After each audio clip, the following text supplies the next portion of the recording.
kumusta? Alam mo, may isang salita sa atin na sobrang ganda. Pagkalinga. Naranasan mo na ba mag-alaga o yung ikaw naman yung inaalagaan? Parang simple lang, no? Pero yan mismo ang puso ng pag-uusapan natin ngayon. Hindi to basta-basta pag-asikaso. Ito yung pagmamalasakit na galing talaga sa puso.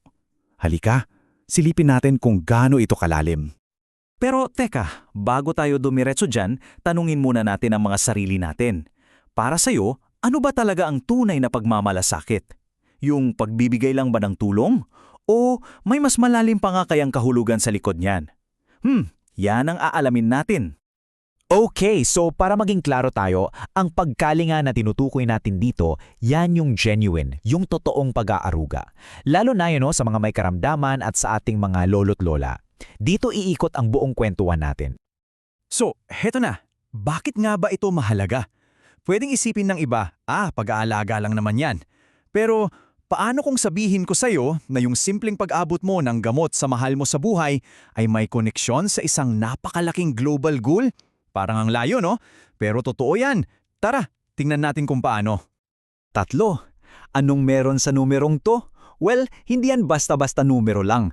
Ito yung simbolo. Yung susi sa isang pandaigdigang layunin na, maniwala ka at sa hindi, direktang konektado sa ginagawa nating pag-aalaga sa bahay.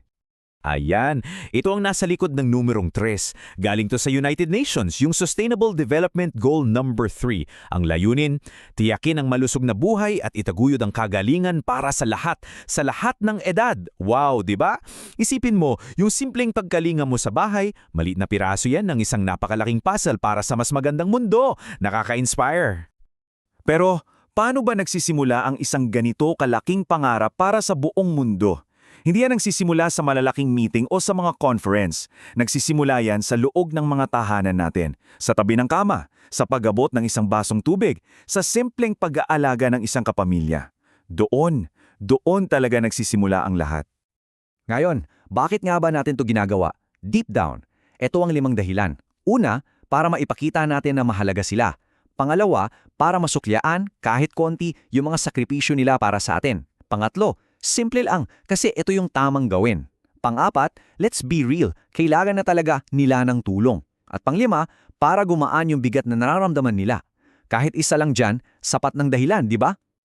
Okay, so gets na natin kung bakit mahalaga. Ang sunod na tanong, paano naman?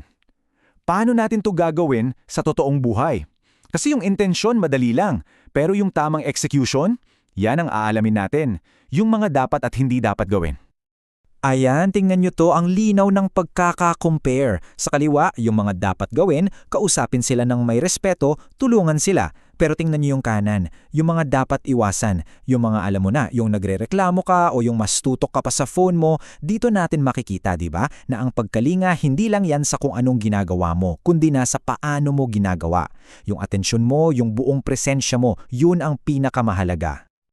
At ngayon, papunta na sa dulo.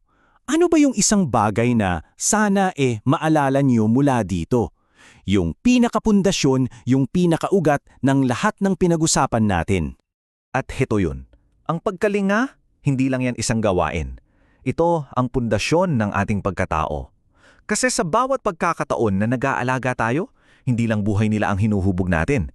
Pati na rin yung sarili nating karakter at yung lipunan na ginagalawan natin. Ang lalim, no? At para matapos, iiwan ko kayo ng isang tanong. Hindi to para sagutin bukas o next week. Para to sagutin ngayon.